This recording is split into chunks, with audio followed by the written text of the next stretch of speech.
Luasan skop cukai jualan dan perkhidmatan SST merangkumi cukai jualan 5% ke atas semua buah import disifatkan pengusaha nenas Johor sebagai langkah proaktif bagi melindungi industri buah-buahan tempatan. Langkah kerajaan juga dilihat memberi isyarat kepada pengusaha untuk meningkatkan pengeluaran bagi memenuhi permintaan sekaligus mendorong lebih ramai anak muda menceburi bidang pertanian.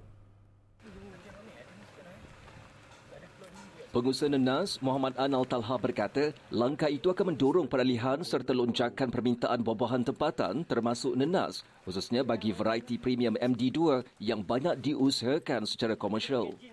Sebab permintaan tu memang sentiasa ada. Saya tak fikir kalau lebih ramai penanam, tak ada permintaan. Sebenarnya nenas ni permintaan tak pernah mencukupi. Cuma bila kita bersaing dengan harga buah-buah daripada luar, itu akan memendapkan sikit buah tempatan. Sementara bagi pengusaha nenas jenis Morris dan Josephine dari Kampung Parit Haji Alias, Arifin Ali, langkah kerajaan dalam skop peluasan SST ke atas buah import itu juga dapat menggalakkan pengguna beralih kepada buah-buahan tempatan yang lebih berpatutan harganya.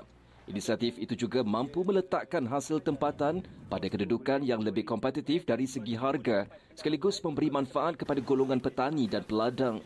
Pengerusi Lembaga Perindustrian Nenas Malaysia, Syekh Umar Bagharib Ali berkata, peluasan skop SST harus dilihat dari sudut positif yang bersifat melindungi industri buah-buahan tempatan apabila memberi alternatif kepada pengguna untuk mengutamakan produk tempatan.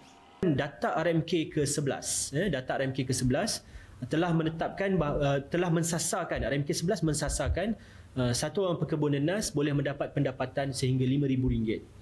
Tetapi akhir daripada RMK 11 itu kita dapati more than 70% pekebun-pekebun nenas telah pun mencapai pendapatan lebih daripada RM5,000. Dan RMK 12 ini kita mensasarkan satu pekebun boleh mendapat RM8,000. Tetapi sehingga data tidak rasmi pada hari ini yang belum final lagi, kita dapati pekebun kita telah pun mendapat pendapatan more than 8,000. Lebih banyak daripada RM8,000, ada yang RM9,000, RM10,000.